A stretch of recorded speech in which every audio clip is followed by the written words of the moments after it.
Tina Davidson. Wow. Where do I begin? She is a composer of classical music. She wrote a book this year. The way she arrives at creating her music is absolutely astounding. She did a TEDx talk that you can look up. It's wonderful. She plays some of her pieces in between. A great quote from Nelson Henderson. She cites in it, "The true meaning of life is to plant trees under whose shade you do not expect to sit." It's absolutely wonderful. Tina was adopted by a family, and then later at 3 was adopted by somebody else and lived with them and came to the States to live with her new adopted mother. She later found out that her adopted mother, the one that took her to the States, is her biological mother. And the trauma it takes and how she arrived there and how she had to create a vehicle for forgiveness, for the trauma. She always felt out of place. It's absolutely astounding and it's wonderful, and it's the source of a lot of her music and what she writes about in her book. But it's a wonderful story, and her light shines through her smile, her genuinity. It's just marvelous. It's spectacular. I so enjoyed the conversation with Tina Davidson. Thanks for listening. Hi, I'm Joey Pinz. People ask me, how did I lose 130 pounds? The quick answer is always discipline. I started my business, wasn't paying attention to my health, was eating too much, drinking too much sweets. My daughter was born. The next thing I know, I'm pre-diabetic, I have hypertension. I knew something had to change. Discipline. I, like many of you, have faced many challenges in your career, in your family, in your life, in your faith. How did you attack them? How did you approach them? How did you solve them, hopefully? It all had to have some degree of discipline. I'm also asked, how did you found and start a tech business that lasted over 25 years? Discipline. I was committed to it, enjoyed technology, didn't enjoy some aspects of it, but knew it was necessary. Discipline. Our podcast mission: how do we use discipline to better ourselves and society? Join me, please, as I talk to interesting people and discuss how they use discipline in their family and their passion and their careers and how it helped them. Our podcast vision: growth through learning from others. Joey Pinz Discipline Conversations. It'll be light and serious. Join us, please. Thank you for consideration. Tina Davidson, this is so exciting. Thank you so much for your time. One of your favorite quotes that I just keep on kind of recalling, artistic, it's by Mumford. The artistic endeavor is to be heard but not found. So, to me, what he was saying is, as an artist, I want to be heard. I want to be seen, but I don't want to be found either. Mm. So I think, um, as a composer and as an author, and I've been composing, my career has been for about 45 years. Certainly in the beginning, I desperately wanted to talk about myself and my life, but I didn't really want anybody to know that. Right. And music is perfect, right? What I mean, if I write a story, a music piece, and it sounds a little angry, you might say, "Oh, it sounds a little angry," but you don't know what I'm angry about. Mm. So I think that philosopher, to be heard and not to be found, really appealed to me in the beginning of my career as a composer. Yeah, I could see how it frames your life and what you've done. Perhaps another interpretation would be, uh, the artist wants the fame but not the celebrity. Well, and I want to sort of dig a little deeper into that word fame. Mm. I think because of my childhood and how I grew up, the idea of being visible, to be seen by people, was to be accepted, to be almost real. and um, and then being well known comes is part of that territory. Mm. Um, I never really wanted to be famous. I wanted to be visible. I Mm. wanted to be seen. Um, and that has been a lifelong process. It also means that as a composer and a writer, then I will need to reveal myself or speak honestly. I always say that the job of an artist is to heave your heart into your mouth. Mm. And that really depends upon where you are in your life. There are different times in our lives when we have maybe children, or for a while I was a single parent. There were lots of things going on. So, speaking as emotionally truthful as I can has been very important to me. And how it intersects fame is, I think, a very personal kind of thing. Um, Sometimes to do the work you believe in, you don't have a choice. Mm. You are sort of the figurehead. Um, and I'm sure there are lots of people who just want to be famous. But I think for me, it was more of an emotional desire to be heard, to be seen, to be found, to be part of others.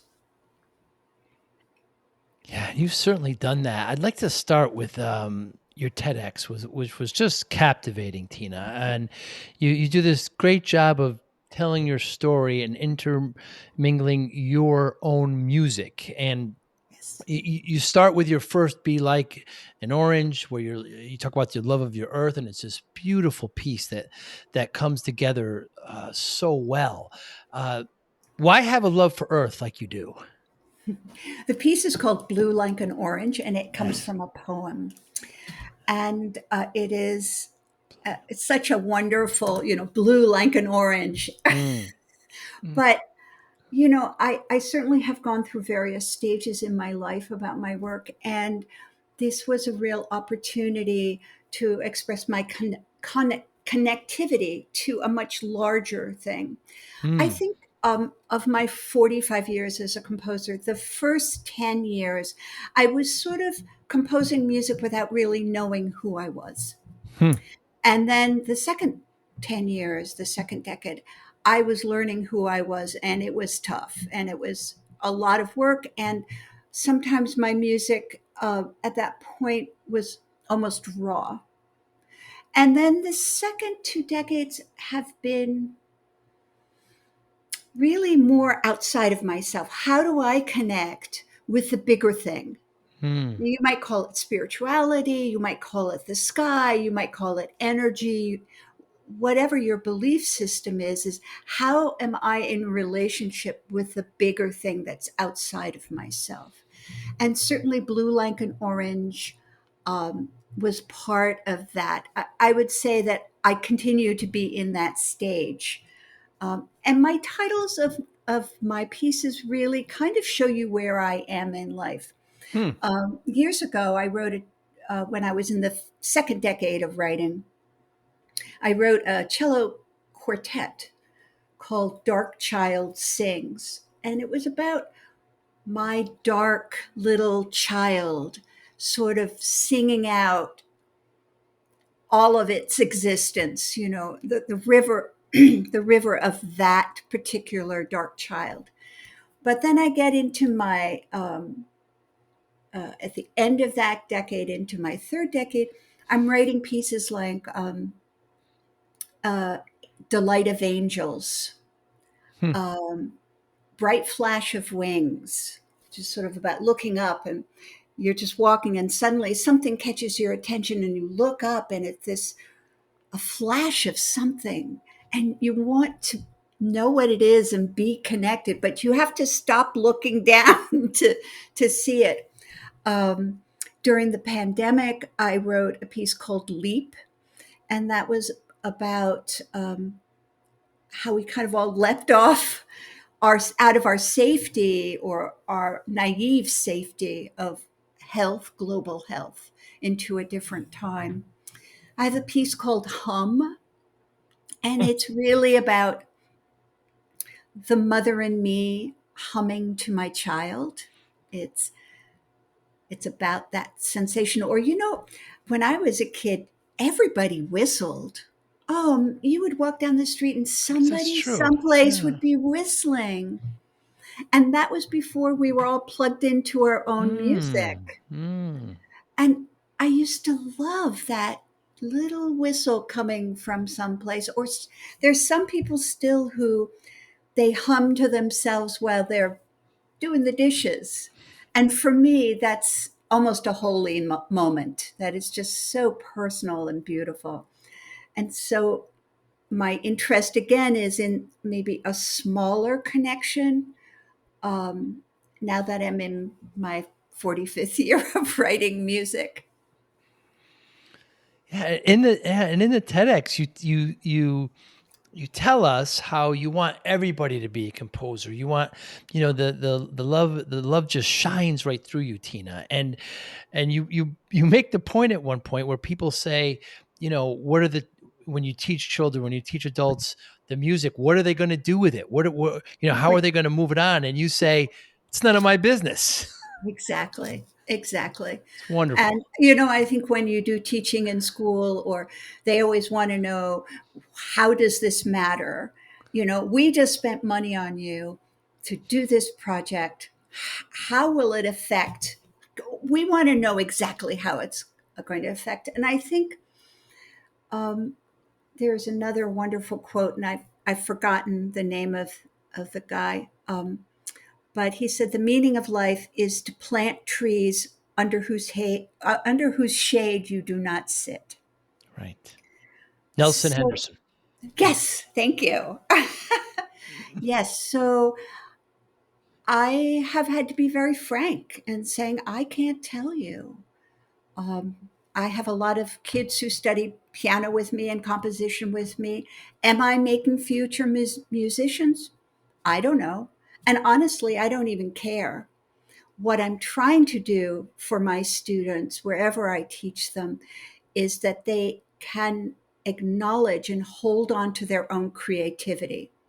I will show my students, I will say, look, let's do a project together. You created some music. Wow, that's yours. That doesn't belong to me, that belongs to you. And I think we'd be a much better society if all of us knew about it, trusted our creativity, Mm. believed, oh, yeah, I have two arms, two legs, and I have creativity, because that's what you do in a marriage. You create, that's what you do with kids when you bring them up. It's all a creative process.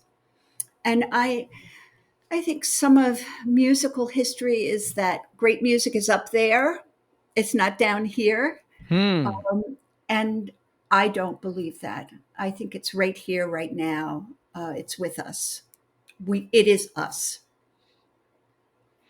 To that point, does an artist's intention of their art make a difference to the consumer? I always consider it a collaborative process. In the beginning, when I start composing, I am collaborating almost with the music, trying to get it out, trying to get what I am hearing out. And then I give it to the performers, and they have to wear Mm. my music. They have to embody it. They have to put their skin in my music. It's almost like I've made them a beautiful suit, and they have to figure out how to wear it. Hmm. And then when it goes out to the audience, in a way, the audience collaborates with the performers as a listener. It's a reciprocal thing. Hmm. They play, we listen. And I always feel that it's not that I want to tell you about me. Of course, that's what I'm doing. But my hope is that it goes out to you and it resonates with you, something about you, and that you Mm. walk away hopefully knowing maybe something more about yourself in some sort of way. So it's not about the listener recognizing who I am. but maybe who they are. And of course, that flies in the face of being famous, right? That's a new little twist. It certainly does. Um, and it's just a fact. If you want to communicate, um, it becomes much more than just yourself. It becomes something for the listener. It's theirs now. It doesn't belong to me anymore. So I never am concerned if people get my music or Mm. like they heard, oh, she was writing about humming and then now you listen to the music and you go, it's a lovely title. I'm not sure what humming had to do with it, but I hear that's what the composer was thinking about when she wrote the music. Yeah, because the consumer has their own baggage, has their own, upbringing, has their own everything. So, I talked to a friend of mine who wrote a couple songs, and he wanted my feedback, and the first thing I said was optimism. I thought it was very optimistic, and he looked at me shockingly. He's like, "Boy, that's not what I was going for at all." And I said, "Well, it doesn't really matter, right?" Even when I go to art galleries and I look at these paintings, I see something, and then I hear the tour guide say, that this is what this means that, that's symbolic. This means that. This means that, and you say, "Okay, I can kind of see that." But that's not really what I'm taking away from it. I as the consumer get to do what I want with it. Exactly. And I think that's the magic of the creative process. Mm, And I love that part. And of course, I want everybody to be a composer because I want them to share that. And yeah. I also think it might solve some problems in our. Can you imagine if all our businessmen and women were composers as well and had an Mm, interest in that kind of creative process where I do me, but I'm giving it away. hmm. Then it's out there. I really have no responsibilities to it other than making sure it's out there. And I sometimes I can take credit. I mean, sometimes taking credit doesn't really mean anything. Right. In your creative process, now you're classically trained. So in your creative process, how much is art versus science in your complete output?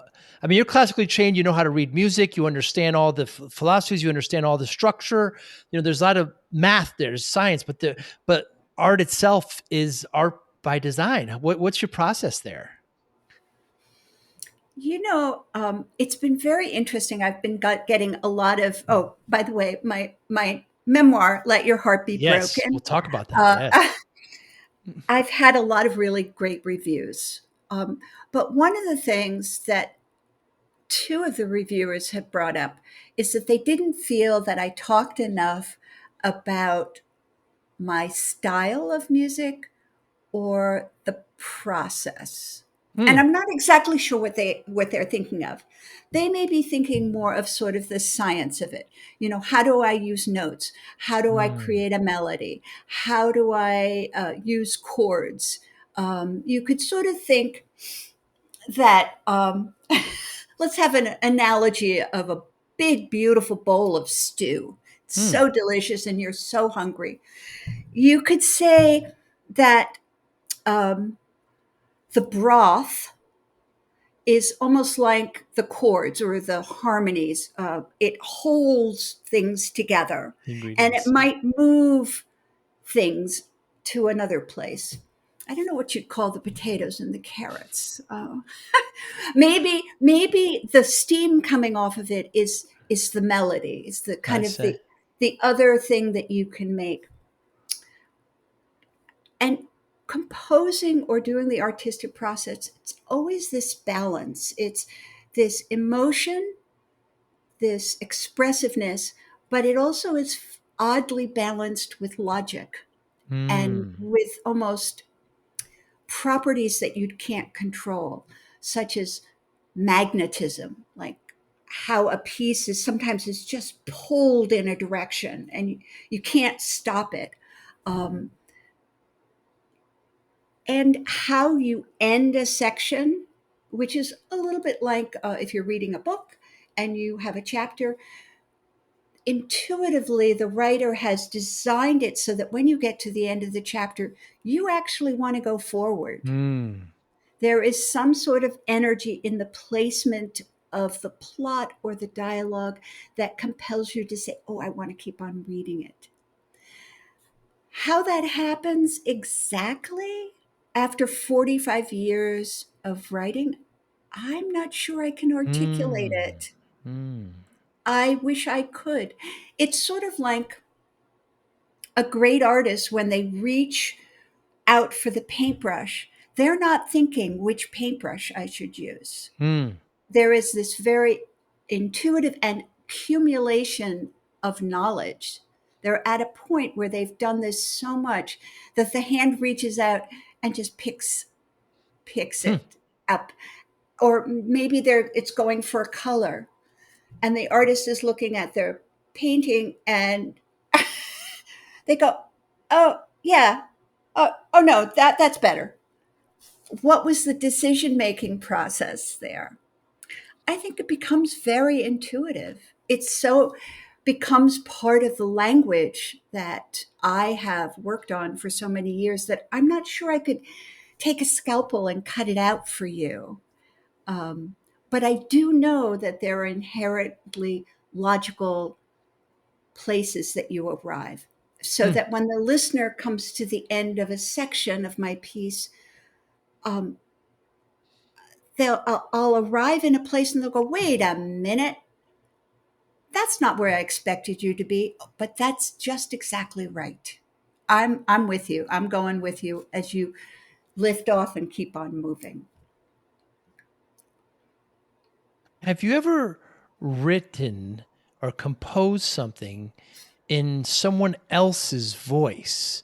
You know, I'll just give you a brief example. Bob Dylan wrote in the 60s all along the Watchtower. And within 2 weeks, Jimi Hendrix heard it and performed it live at a concert. And Bob Dylan was there and heard it and said, that was never my song. I'll never perform that song again. That's the way it should be played. So he believed it came through him, but it was never his. Hmm. I haven't had quite that experience, and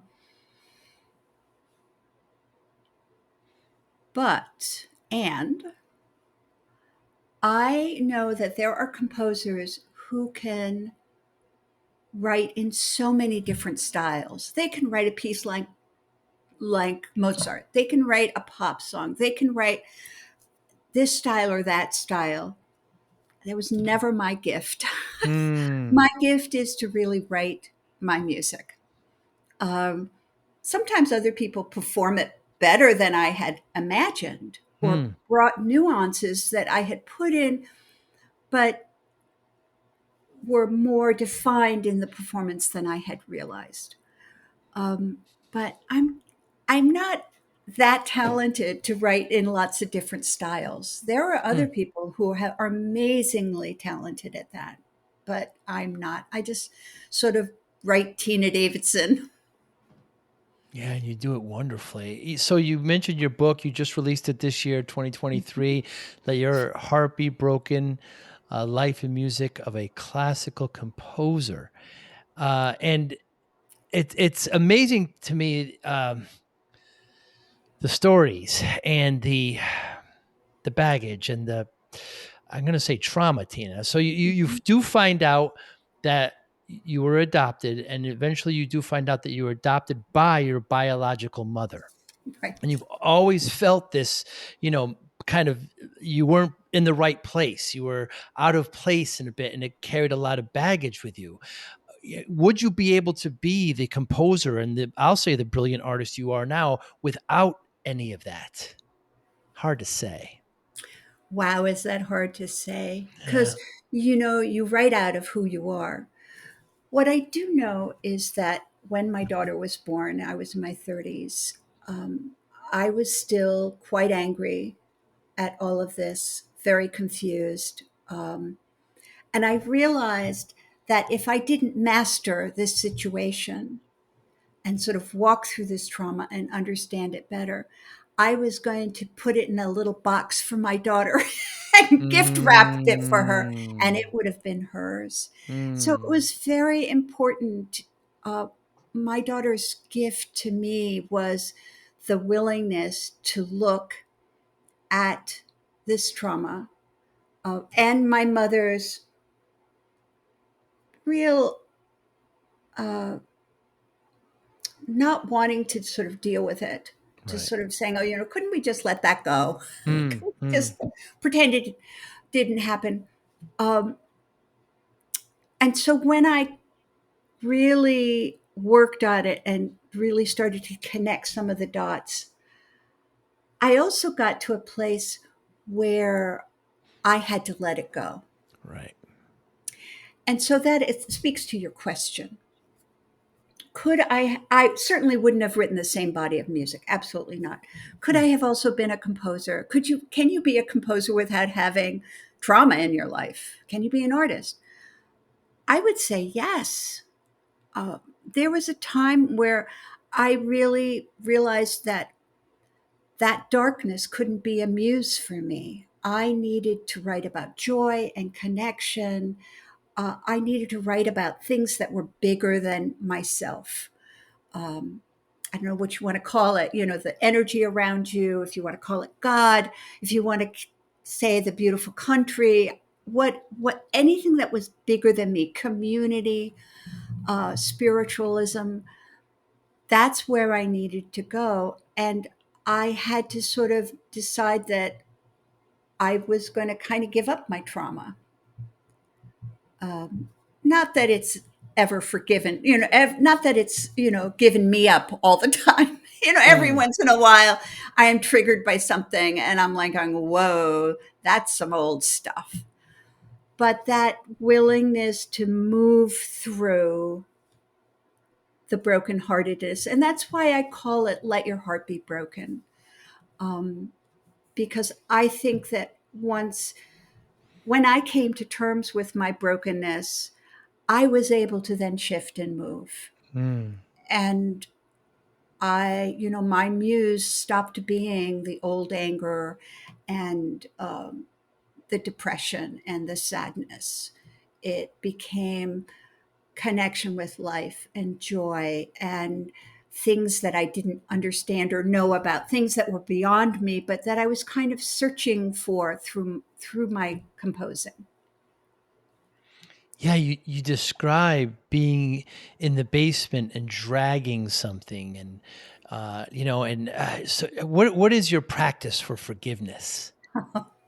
Well, at this part of the book, I had a dream that I was down in the basement. This was when I was living in Philadelphia, and boy, the house was very old. I think it was post Civil War, Wow. and it still had the dirt Dirt. floor. Yeah. Yeah. Um, and in my dream, I am dragging something, and it's heavy, and it sticks to the dirt, and it's smelly, and it's the rope is cutting into my shoulder, and I look back, and I realize it's something in a bag, and it's a shape of a human being. Mm. And I'm realizing that I'm dragging my stepfather. And I woke up and I think, wow, I need to get out of the basement. Like, I really need to get out of the basement. So, this is, had been doing years of therapy and really trying to reclaim myself. And so I decided I'd taken a workshop and they had talked about forgiveness. And I thought, well, I don't know about that, but okay, I'll try it. So I had an American Staffordshire Bull Terrier, which is really a fancy name for pit bull. And I was a single parent at that point. And so after my daughter went to school, I took my dog on a long walk. And I decided I would say my forgivenesses at that point. And all I would have to say is, I forgive you. And I wouldn't have to mean it, because I knew that if I had to mean it, I wouldn't probably say it. So Mm. all I said was, I forgive you. And I started with myself while I was walking the dog. I'd forgive myself. I'd forgive my daughter. I'd forgive my neighbors. The garbage man, whoever, business associates, siblings. And about 20 minutes in this walk, I was at my mother. and I was hot being dragged through Philadelphia streets by this great big dog. It was a wonderful dog, but my goodness, I'd almost be shrieking, I forgive you. It was like I was spitting bullets, I was spitting nails. And I always say that I single handedly terrorized the neighborhood at 49th and Pine. They'd go, Wow. oh my goodness, there comes that crazy woman. So I did that for about a year. And what I noticed is that when I went up to see my parents, I could be with my stepfather and not feel like I had to leave the room because I couldn't breathe. And then they gave me a gift at Christmas, and I actually could say thank you. Slowly, I just, I was brought to kindness. I could be kind to them, I could be with them. It never restored, forgiveness did not restore that old child relationship I had with them that I wanted. Mm. Um, but to be able to be with them, help them as they aged, uh, help give my sister and brother who were taking care of them some relief from all the caretaking as they got older and older. My mother just died last November. She was 99 and 9 days old.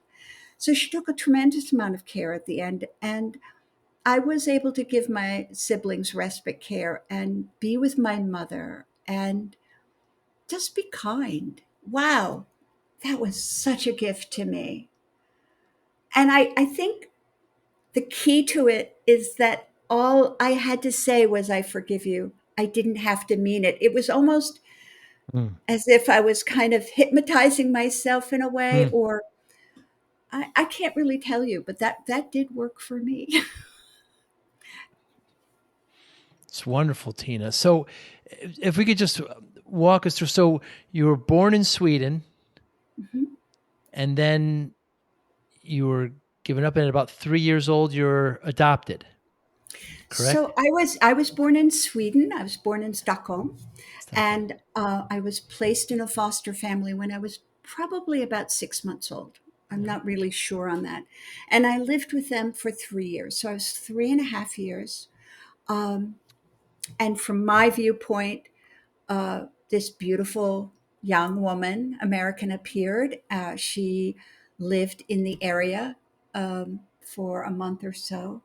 And then one day my bags were packed and I left. Um, and my mother, we moved to Athens, Ohio. My mother was teaching there. She was a professor. And she married my stepfather when I was 5. And then I became the oldest of 5 kids on that side of the family. When I started to uncover, uh, really started to dig in and work on this, I found a trauma that I had no idea existed. And that was when I was 3.5. I was a little Swedish girl. I spoke only Swedish. And when she brought me to America, it was as if my family of origin had been in a devastating car accident and they all Hmm. died.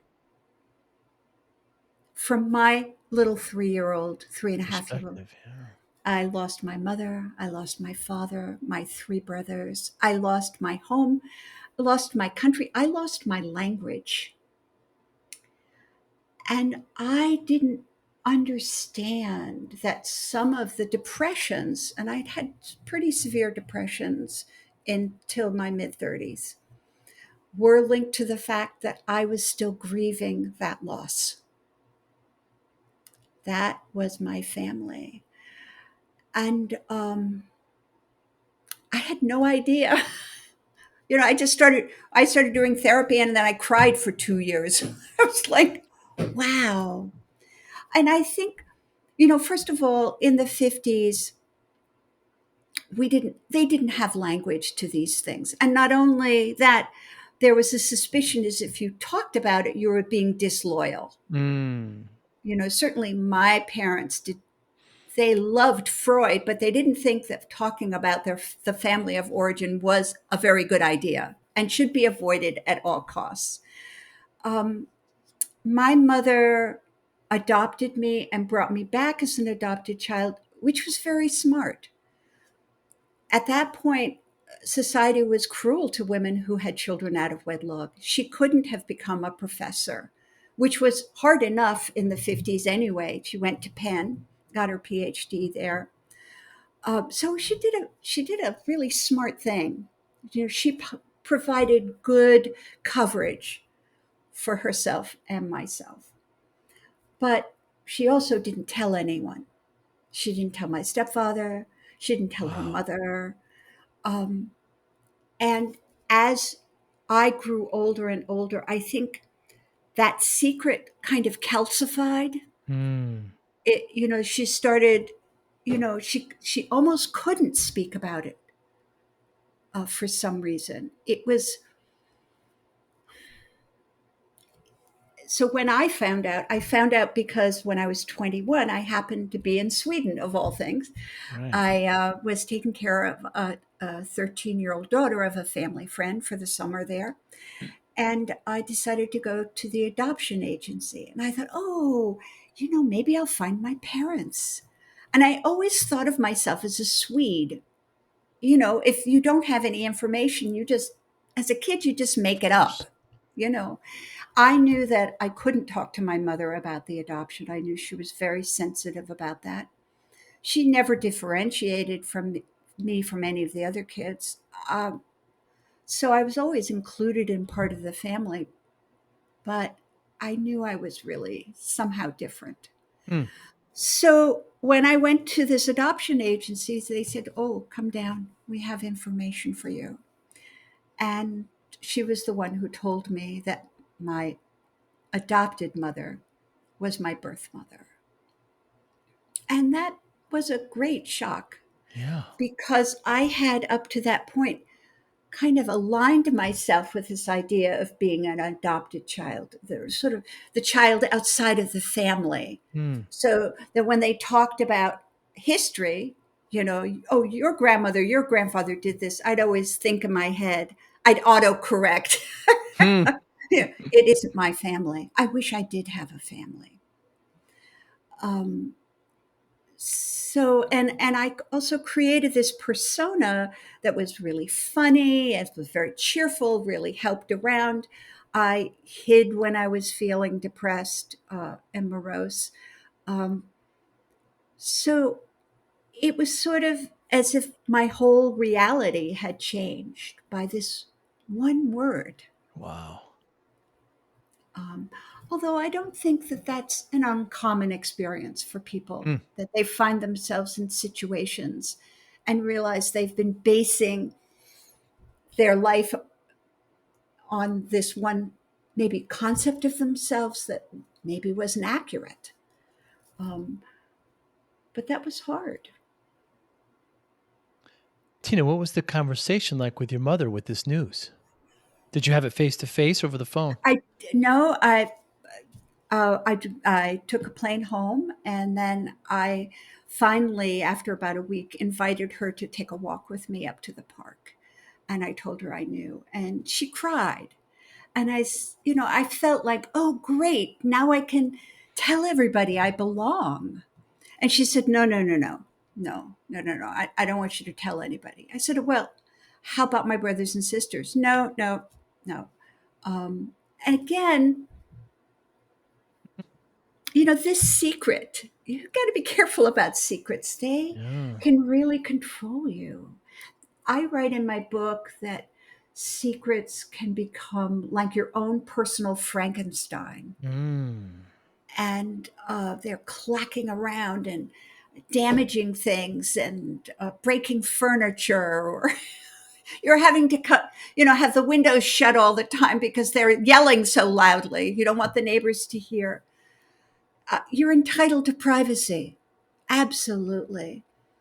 But I think if my mother had been able to say, hey, honey, you're 12 years old now, let's talk. I want to tell you something. I, I felt I had to do this to protect you. I love you. I want to claim you as my daughter. I want you to know that you are my daughter. And we may not be able to go public with it right now, but that would have made a huge difference. And when did the family find out? I did insist that my mother tell my stepfather right away. I did insist upon that. Um, and I figured out really quickly who my biological father was. The night that I had learned this information, I was lying in bed and I go, oh, wait, I had a father. I wonder who it is. And then I thought, oh, yeah, I know. So when I was in high school, my mother said, oh, you have to go away for school. And I thought, oh, good. I'll go to Interlochen and play music. She said, no, no, no, no. We want you to go down to Philadelphia. There's this wonderful school in Philadelphia, and you can be a boarder there. So I boarded there, and she said, oh, there's a family friend, and he'll look in on you occasionally, and maybe take you to a family, his family for dinner. So when I was in 12th grade, she said, actually, you have an offer to live with his family while you take your last year of college. Sorry, of high school, and it will save a lot of money. So I lived in my father's house with him and his wife and their 4 children without knowing he was my father for a year. Um, He knew. he knew, his wife knew, um, but he had promised my mother he wouldn't tell me.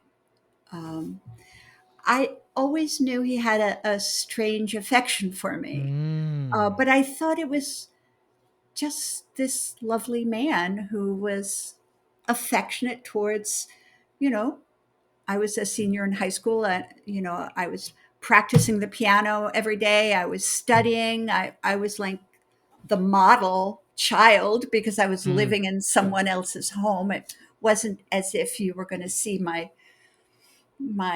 more disheveled self. Mm. So I really appreciated his attention and his thoughtfulness. It never occurred to me that it was anything else. But when I got, I as after the adoption agency, I was going, oh yeah, that's who my Putting the father pieces is. together. Yeah, Yeah. yeah, yeah. Absolutely amazing. And through this, I asked it before, the relationship between this trauma and composing the music. It certainly was shown in the beginning, in those kind of first 10 years you talk about. And then the Hmm. next 10 years you were uncertain. And then the last 20 have just been kind of, well, here it is and here I am. Right, right. I think so. Yes, there were a lot of pieces that I wrote. I have a piece called Transparent Victims. So, there's so many of us who are out there traumatized. We have been victims, but you wouldn't know it. And that victimhood is kind of transparently worn on them. Um, but then I have a piece called Woman Dreaming, sort of dreaming about being a woman. Um, And then I started connecting with water. I have a piece that I wrote called I Hear the Mermaid Singing, um, sort of a connection with water and with that sort of mythical female symbol that is intuitive, really in touch with her, sort of one with her environment. Hmm. Uh, not the symbol of the woman on the rocks who is luring men to death, Mm, but mm. that So, innate female understanding that you really understand who you are in a gender kind of way and are so comfortable with it. hmm. So I was exploring a lot of that. And then my pieces got I have another piano and string quartet called It Is My Heart Singing. And that was sort of the first time that I really felt that I was going outside of myself.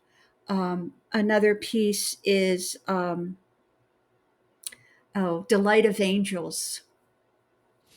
That the angels, according to legend, both Jewish tradition and Christian tradition, they dance in the joy of God. Hmm. They dance because they're so filled with God, and there's such joy that they dance. And so I was wondering when I was writing with that piece, what would it be like to be filled with joy? So that's the delight of angels. Yeah. You also you write in your book, you say, "Marked by silence, I was in the end found by love." Right. Solveig's My Swedish Mother. No, it's marked by absence. I'm sorry, by absence, not Marked by silence. Yes, absence. I since was, yes, in the end found by yes, love. Yes. yes. I think that is a very human experience that we are at times absent and not present, and that love is the great ingredient. Either you've been loved or that you have loved someone, and that um, brings you kind of like a safety line. It can pull Hmm. you in. And I think for me, the love that Solveig had for me, my Swedish mother, uh, the the connection that I had with my brothers and sisters, excuse me, my brothers. I was the only sister. That was a love that I lost connection with and then found it. Mm. And that was really powerful for me. And the idea that love, I think I write more about it and I say love is durable. Um, Let me see if I can find that. Um, it's in the chapter called What Remains Behind, sort of the after image. Hmm. My life has been a rich journey out of darkness, marked by absence. I was in the end found by love. Love is remarkable and durable, even lost, love squandered, or love interrupted. It stands by you, silent and strong, until you discover the source. Love is what I stumble on in the dark, in the half light, in the glare of the morning rising. Love is the lesson. The universe is the book, says the old Sufi saying, always in action and never in words. That's Love wonderful, is the Tina. lesson, the universe is the book. That's how you Mm. learn it. The world is the instruction manual to love. Hmm. It occurs to me that you're classically trained. All trained. Your Mhm. music is classical. It's without lyric, and you write Right. this book, which to me is very lyrical, very melodical. Is Mhm. there a marriage between some of your music and some of the words in this book? Part of my composing process has been for years to journal, to write in my journal. I have a journal back to 1967. I don't know how old I was, but not very old. And I think I was writing in purple ink. Very, very cool. Or at least I thought so myself. But certainly, writing has given me clarity. Mm. It's been a place for me to put my thoughts and feelings, but also learn how to articulate them. And I think, writing is a craft just as much as anything. And that half an hour, 45 minutes, or an hour a day that I spent for the last 25 years writing, not just about, I wasn't very interested in documenting what was happening. I was Mm. really interested in my journey and my connection to music. So I had actually a music journal, I had a regular journal, and then I had actually a spiritual journal. And I was always trying to understand my music by writing it down or dig deeper. Maybe that's it. Just dig a little deeper into my understanding of what I was composing. So half of this book are from my journals. And my publisher, in the initial introduction, she said, "Well, how much of your journals did you use?" And I said, "Ooh, maybe 10%, but probably more like five." Mm. Because you can write and write and write, but a lot of times it's not very interesting. But occasionally there's something there. And I would write about like an idea I was having about music again and again in the book, in my journaling. And then when I was editing that part of the journal for my inclusion of my memoir, I would put them together so it would be more coherent, even though maybe I had fully fleshed this out over months. Hmm. Um, so I don't know the answer to your question. Um, I think I always wanted to be a writer. Um, it's interesting that I chose not to be a writer and instead a composer. Mm. Um, I think it's, again, that music offered me more privacy. Um, it was a little bit more secretive. Um, but, I had always written poetry. I'd never really written prose, like a short story, occasionally. But um, so this was the first time that I'd really sat down and coherently written anything. Um, uh, yeah. And why write a book? What was the idea there? I started writing this book about 10 years ago. Wow. So I wrote it for a year and a half and then put it away. And then it came out again and then it was put away. And then finally, this last 2 years, working with the publisher and the editor, I think, I don't really know.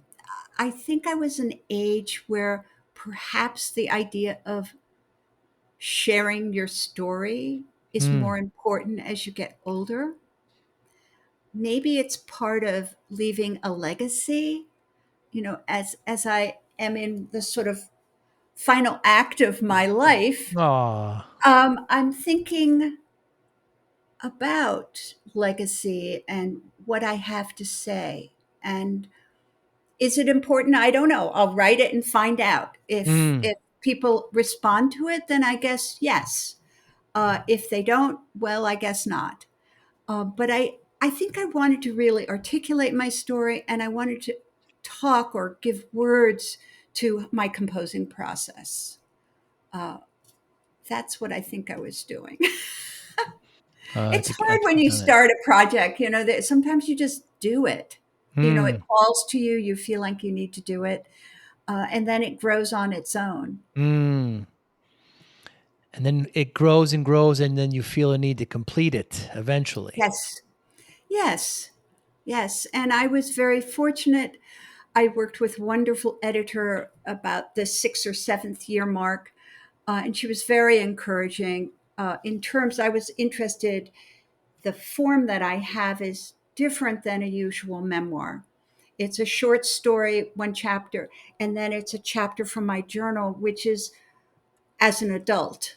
Hmm. And that journal is both about my composing process and my life at that point, which was around my 30s. And it also is, looking back, it's also about my process of sort of understanding some of those traumas.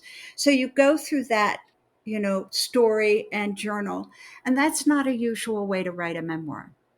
People don't usually do that. In fact, I don't know anyone who's done that so far, but I could be wrong. Um, but that was very important for me. I have written operas, and when I am very interested in storytelling where there are two storytellers, Hmm. and those stories, as they progress, they become overlapping and merging. Wow. And I think that's the way I've experienced my life, is that I was this Hmm. adopted child, Has two and stories. then there are these two stories, and I had Yeah. to find a way to integrate them. Hmm. Hmm. and be the one story. That's wonderful, Tina. That's absolutely wonderful. And the way I can't imagine you doing anything kind of I'll say the word traditional, quote unquote. You just it just seems to me you make your own path and you do it. So why would that be different for your book? As I said, I'm only good at writing Tina Davidson. Right. I'm just like, You're the best at it. You're the best I at think it. so. So when I started my business back in the 90s, I was working way too hard. I'm sure you can relate, and I wasn't taking care of Mhm. myself. And before you know it, Tina, I found myself at 340 pounds. I wasn't eating well, and I was being Mhm. neglectful to myself. My daughter was just born, and my doctor said to me, "If you don't lose this weight, you're not going to see her graduate." So I spent the next year and a half losing the weight. And people always ask me, how did you lose, 130 pounds in a year and a half? They want some secret. They want some easy way, Tina. You know about this, and there's no easy way. And I just said discipline. That's the answer. Just discipline. I got focus. I got discipline. Given your extraordinary life, Tina Davidson, how does discipline play a role in your life? Oh my gosh. I'm always telling my students, especially the ones who are really talented, and I have some younger kids who are super talented. And I Hmm. said, talent requires work. Hmm. To allow talent to live, you have to work hard. It has to be a marriage of that innate sort of creativity and hard work, which is discipline, right? Hmm. That's all it is. And it's not always. Uh, I don't have my students jumping up and down saying, "Oh, I'm so glad you told me that." um, but I do think that my experience is that anything that we have that we value, that we love, we've spent time on, whether it's a marriage or your relationship to your children or to your work. Um, and that requires discipline, thoughtfulness, honesty, hard work, relaxation. Hmm. It's sort of the whole thing. You can't have any of it if you don't have some of all the pieces. And Hmm. then you work on, if you have a pie and some pieces are small and some pie pieces are bigger, like you have a big piece of talent, but you've got just a tiny sliver of hard work. Hmm. Well, then you need to balance that out. Um, so I think, fortunately, I'm doing something that I love to do and that I want everybody to do. I just want to share it all the time. Yeah. Um, and that's really fortunate. And I think when you do find something that you love to do, work and play sort of intermingle Hmm. and it satisfies a lot of those things. And I'm not saying work to the exclusion of relationships because that's so important to your work. Right.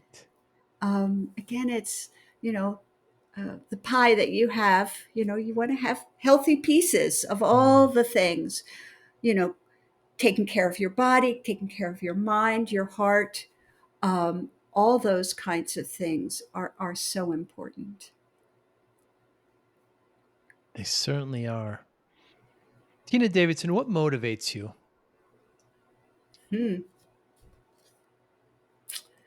It's hard to tell. I have the kind of personality, especially since I did all the hard work in my 30s, where it's hard for me to go to sleep because I'm so excited about waking up the next day. Mm. And I always go to bed thinking, oh, that cup of coffee is going to be waiting for me.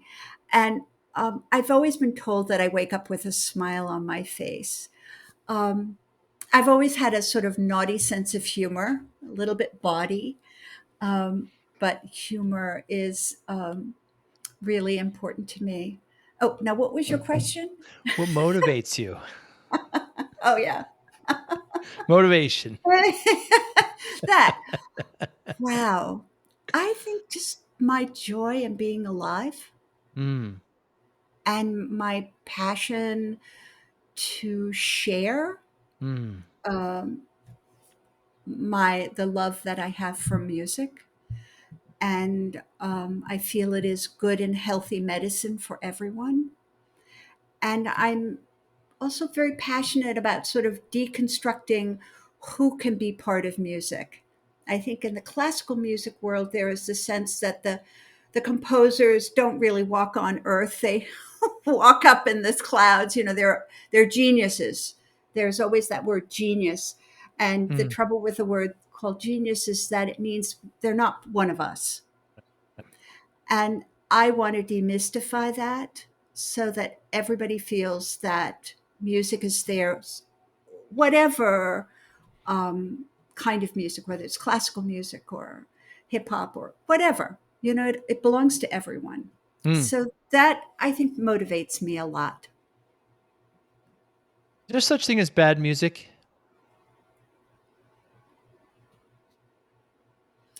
I think there's such a thing as boring music. Mm, Um, I don't know. The contemporary composers, I think the work that they do gets into the mainstream really easily, and we right. don't even acknowledge it or know about it. So composers for not for decades, have been really exploring different kinds of ways of making sound and relating how to make music. I was just watching a video of an orchestra playing with a percussionist, and she had two great big, huge bowls of water, and her instrument was this water, slapping it or going into it and making all Hmm. these wonderful sounds. Um, Somebody might say that's bad music because it doesn't fit what they think music should be. And maybe that's the key. That bad music is what we say when we don't understand something.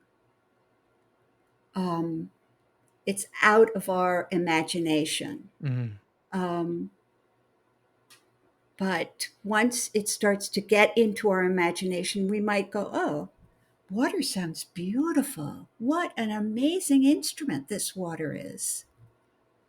I do think there's sometimes boring music where it just doesn't grab you right. and you just go, oh, I'm just, I'm not, it doesn't come to me and meet me so we can go together. Mm, Um, but no, I don't think well, let me qualify this again. I do think I certainly have written some pieces that I wouldn't particularly want to have performed. They weren't successful for me. Maybe the form was off, or maybe the music, I don't know, something happened. And those pieces I'm very happy to let go of. Every once in a while somebody will say, oh, uh, I University at California contacted me and they wanted a piece of mine that I'd written in college. And I wrote back and I said, why? Why would you want this piece? It's still pencil and paper. It's not even in the computer. They said, oh, well, somebody wrote something about it. So I sent it off to them. But I wouldn't have necessarily thought that that was particularly interesting. it's interesting when you're composing music like that, are you going pen to paper or are you on the computer? I love writing with a pencil. I think because of my years of being a pianist, I Mm, love to touch things, and it's almost like my fingertips have eyes and I mm, can touch, things. So I love a pencil. I love erasing. mm. I have a little brush that I can brush off all the erasing. I think also it really slows me down. I'm not able to compose that fast, or on the computer you can copy things and move them all around. Oh, Right. let's try this over here. But if I had to copy things by pencil and paper, I would think about it. I'd Mm, really want to mm. consider it before I did that because it would take a lot of time. But I do use the computer. I usually write a rough draft in pencil, and that at various stages, depending upon what I'm writing, I'll put it on the computer. Sometimes there are ideas that I haven't fleshed out, and I'll put that little idea on the computer and then I'll have it in front of me. So I'm pretty flexible about that. And do you hear a melody in your mind wherever you are and then try to transcribe that on paper? Or do Not you no. not really, not really. Sometimes sometimes I'll dream about a piece and Hmm.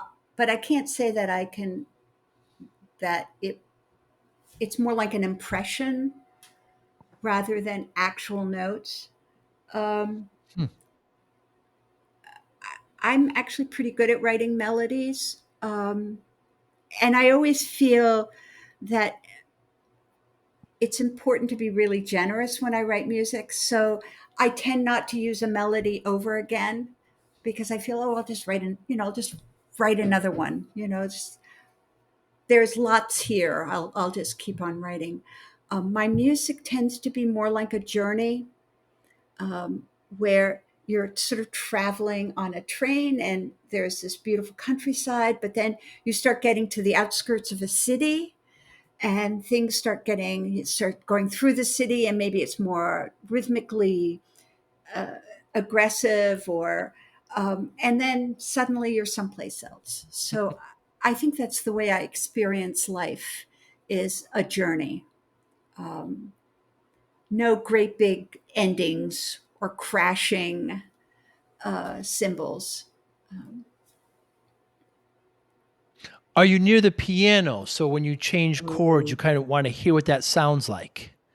Let me turn on some light here. It's getting kind of dark. Ah, See what happens. Let's see. Is that better? A you little look bit. great. Uh, Sure. You look fantastic. I do. I have my composing table right next to the piano. Um, I do write on the piano. I write off the piano. I write on the other desks. I'm kind of a traveling salesman when it comes to Mm. writing music. Um, so, but I have a wonderful little. It was an old sewing table. They used to make these old sewing tables where they actually put the yardstick impression on Oh, one yeah. side, and Yes. it folds out, and it's just perfect. I actually, in my studio, I have two pianos. I have my grandmother's Steinway, which Wow. she bought in 1921. So, and sometimes I write on that piano, sometimes I don't. And then I have a Yamaha upright, which is just a workhorse. It's just, man, it's just there for you to practice, and Right. you know, it's my workhorse. Mm. And I teach on both of the pianos, depending on where the student likes to sit. And have you ever been eating or sleeping or doing something where just you feel it and you have to leave and go write something down or record it somehow? These epiphanies of artistic, I never had them before, so I'm always amazed. Have you had Yeah, those experience? I kind of have the reverse is when I am writing a piece really intensely, Hmm. I will go to bed and I will dream the music, Wow. but like note by note. It's excruciating and it's very annoying, but I'm hearing, you know, this measure to this measure to this measure. And there are many times when I've woken up and just said, hey, yo, Turn it off. yeah, you're bugging me. Go back to, I need rest. Right. But I think the brain is such an amazing thing. It's, while you're sleeping, it is compiling Mm. and sorting and doing inventory, Mm. particularly when I'm putting a large piece on the computer and I have to then do all the parts, like for an orchestra piece. So I will write the score and then the computer will spit out the parts, like for the violin or the flutes. But then I have to edit each of those, and it's, for me, very intensive work. I have to be so thoughtful about the placement of where the dynamics are, because you want to, as you're performing, you're reading left to right, you want to see a dynamic before you play the note, Hmm. because you need that information. Um, so a lot of times my computer brain will be waking me up with this agonizing kind of detail of the music passing through my dreams. Consciousness. Yes. It's amazing. Tina, how do you measure success? Oh, I have been getting wonderful emails from people just saying, Hmm. "Oh, I was up all night reading your book." That is just, or I never liked classical music that much, but now I'm really interested in it. Hmm. I think when people share their connection to my work and it's been meaningful to them in their lives, that is such a gift. It is hard being an artist. There's so many ups and downs. Part of an artist's vocabulary is you will hear no many times. Hmm. Successful people get turned down for things. It's got to become part of your vocabulary that people are going to say no to you, and to develop that toughness. And because I think for me, I'm in it for the long run. I'm more like the long distance runner than the sprinter. And that Hmm. means that I'm going to have to endure some really uncomfortable things that I'm not going to be happy about. It's not that I say bring it on. It's just like, okay, yeah. It's inevitable. I think it's inevitable. I think heartbreak is inevitable. It is. Wherever you are, small heartbreaks, big heartbreaks, it's part of how we come to terms with our lives and move through them, create anew, keep on going. And that is always such an example for our children and for the people around us. It's Hmm. so important that we model that and show others that it can be done. Well, well said. Tina, it's an absolute pleasure. I was so excited when you accepted this. I've been excited to talk to you for quite a while. I mean, you're such an inspiration. Your light Oh, shines through in everything that you do. oh, I could feel it. And thank you. it's absolutely wonderful. How can we get in touch with you? Anybody that's listening? Oh, well, this is the easy part. Hmm. Tina Davidson is tinadavidson.com. So I have my website. And if you want to email me, there's a, Contact contact, us. Mhm. contact us. My book, Let Your Heart Be Broken, is on Amazon. Just look it up. Mhm. You can listen to my music on Spotify, probably on Apple Music, probably on almost any of your digital platforms. You can also contact me, follow me on Facebook, Tina Davidson. I think it's composer and author. Um, Instagram. I'm in all the usual places. YouTube. Yes, Mhm. you're all there. Yeah, Yeah, with great, great content. Tina, thanks again for your time. I really enjoyed it. If I'm in your area, perhaps we can have a cup of coffee and would love talk even that. more. That would You, love that. please continue doing what you're doing, and I look forward to hearing more about you. Have a great night. Thank you so much. Bye now. Thank you for listening and or viewing Joey Pin's Discipline Conversations. Please share this episode with one or two of your friends who you think may benefit from the episode. Our website, www.joeypins.com. There you'll find lots of resources and you could join our mailing list. Please follow us on all our social media, Instagram, Twitter, and Facebook. Podcast information, the video version of our podcast is on YouTube. Please subscribe. Audio is on all major podcasting platforms. Please follow them. And if you like it, please consider giving 5-star rating. Would really appreciate that. Would you like to financially support the podcast? You can go to our Patreon site. Consider $5, $10, or $20 a month. There's all kind of plans that we have there. There's like a one-time payment. What is this podcast episode worth to you? $25, $50, $100, $500, $1,000, $5,000. You be the judge. You can go to our PayPal account to do that as well. Thank you again for listening or watching Joey Pinz Disciplined Conversations.